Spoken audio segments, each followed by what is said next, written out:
All right, welcome back, fam. It's your boy JB in the place to be, and today's topic of discussion is concerning a experiment I thought I should have.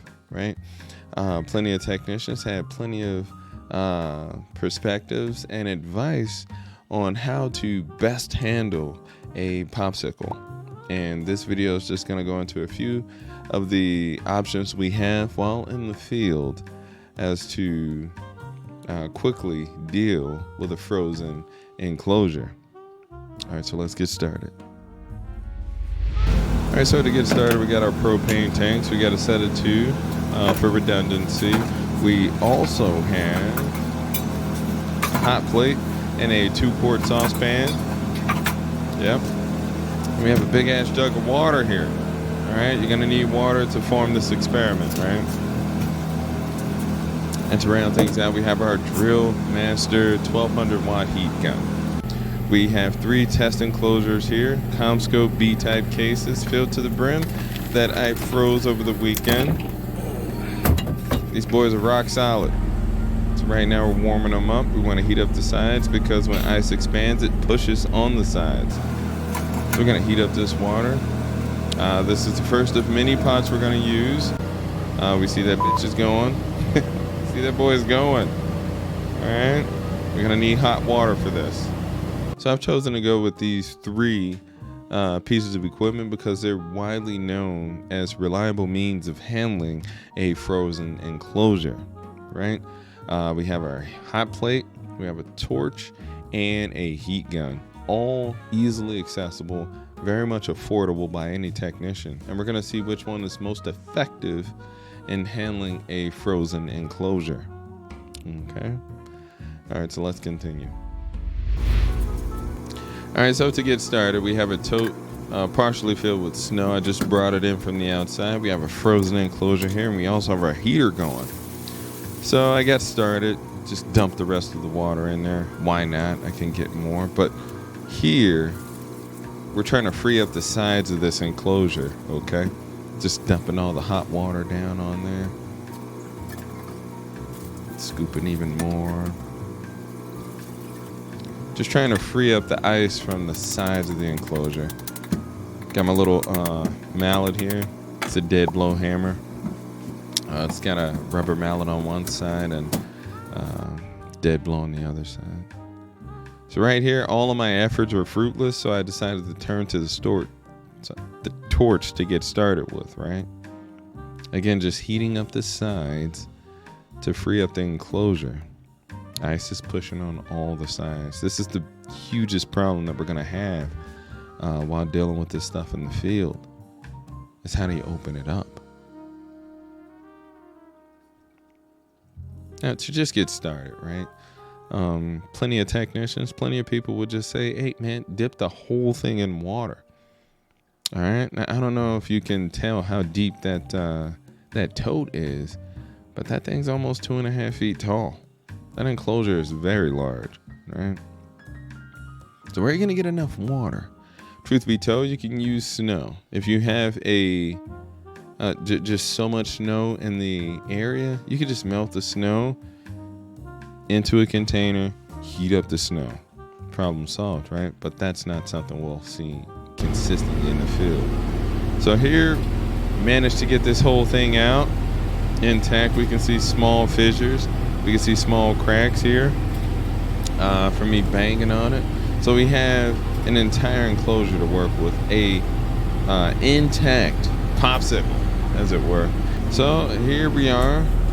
We're gonna initially get started with a propane tank. Right, we're just setting this whole thing up. We have our heat gun and hot plate on standby, and we're gonna speed this thing up now.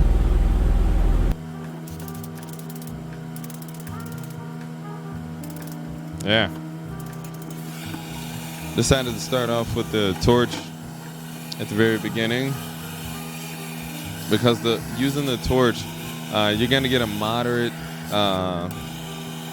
you're gonna get an even pace here. The torch is only effective as what it is pointed towards. Okay, it's very destructive too. Tried to use the heat gun here, which is largely ineffective. right? I think it's at this point where I kind of like cursed using this thing, because it's on a big block of ice like this. I only had about 3 hours to do this experiment. 3 hours I allowed myself to do this experiment. I wasn't going to use the heat gun to do it. But using the torch, if you pay attention to the side here, you can see how effective the torch is.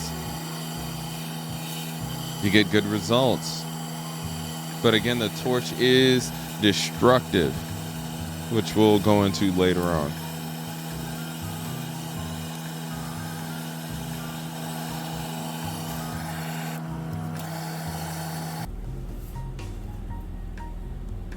Oh yeah, so here I think I went with the water. Yeah, hot boiling water here. There we go. Immensely effective. Hot water did the trick. But this ain't the end of this video, man, because the problem with using hot water is, are you gonna have enough of it? When there's outages that take place, when there's service interruptions that happen, you have to be able to bring that circuit back online quickly. It takes a while to get enough water. It takes a while to heat up the water. And then it takes a while to even dispose of the water afterwards, man. All these things you need to be thinking about. Some folks say you could just use a bucket of water, but my God, man, how big is that fucking bucket, right? How big is the bucket? It's easier said than done. All right, so at this point of the experiment, we can see that the torch is very much effective, but in a small localized area, right? And it's highly destructive. Again, we're gonna go into that later on. If you're not careful with this thing, you're just gonna ruin everything, right? We also see the hot water in play. The hot water, a field effect, as it were. Shout out to Yu-Gi-Oh! The hot water, field effect, and it melted a large portion of the ice, but it didn't do it in a way that's beneficial to us, right? If we had a maybe a turkey fryer, right? If we had a turkey fryer that we could just dip the whole thing into, maybe this would be more effective. But I don't think so. I don't think anybody's walking around with a turkey fryer. If you are, you might like your job just a bit too much, man. I don't know, just saying, right? We saw that the heat gun at this point of the experiment, largely ineffective. Okay, but these things are effective depending on usage. Okay, so let's continue. Okay, so we have a moderately exposed tray, and we're just gonna go to town with our little hammer here, with our little mallet, taking off the bigger chunks, and we're gonna chisel off these smaller chunks. Right? The objective at this point, our mission, as it were, is to free up the tray. Right? We want to get immediate access to the splices, right? Because that's where the damage is going to be. Ice is going to move inside of these splices and compress. It's going to move inside of the tray and compress everything, which is going to lead to loss.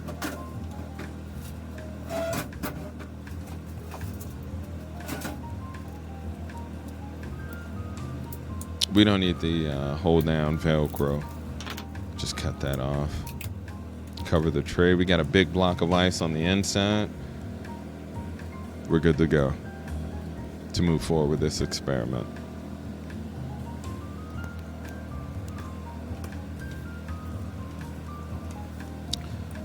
All right, so we see the heat gun going to town here, right? The heat gun is actually pushing hot air. It's not pushing a flame. It's just hot air, man. The hot air ain't gonna melt much if you're responsible with it. If we zoom in here, we can see that the heat gun is taking effect very quickly too.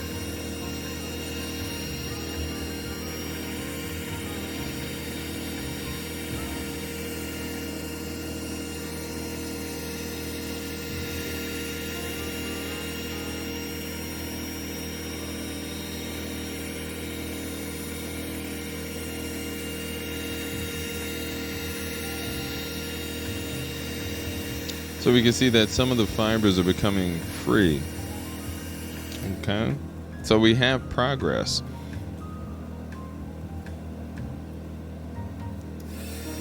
So we're making progress, right?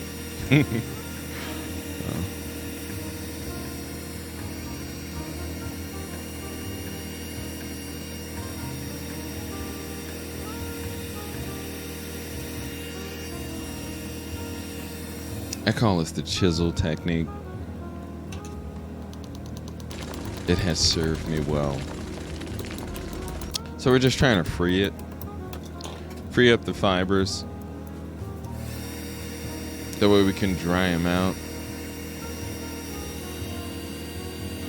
Right? Once they're dry, then we can shoot them. We can see if what we've done so far is effective. So, having freed these fibers, I decided to cut them out, man. Problem solved. Mission accomplished.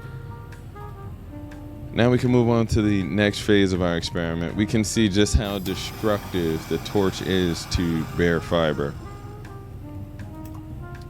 Almost immediately, man, this stuff just catches flame. It's not the glass either. It's the cladding. It's the cladding on the fiber that led to that flame. All right. You don't want to be taking a hot flame to this stuff anyway. Glass, even though it won't catch fire, it'll fracture. And we're going to do the same thing with the heat gun.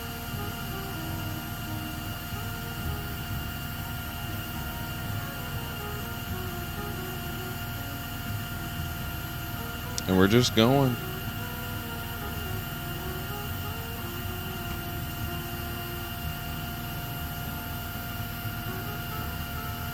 Still going. It's a 1200 watt heat gun.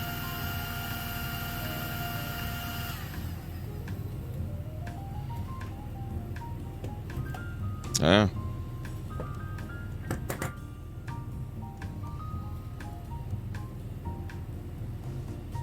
Almost nothing. The only thing that happened here was a slight discoloration of the cladding.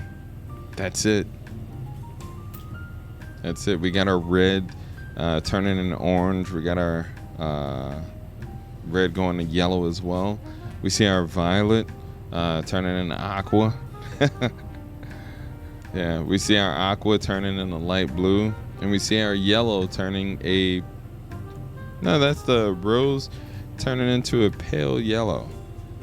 All right, this is all fine. All fine and dandy.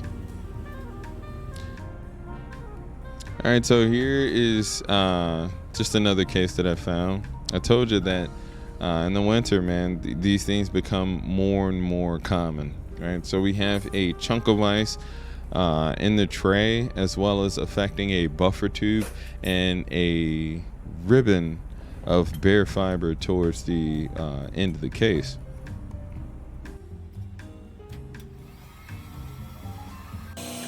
And this is a live circuit too. Okay, it's a live circuit. Fiber is fragile, but when it's in the tube, while it's bundled and wrapped and just held together, it's strong, man. So here, freed it up, no problem. But here we have a ribbon. We have 12 bare fibers stuck in this block of ice.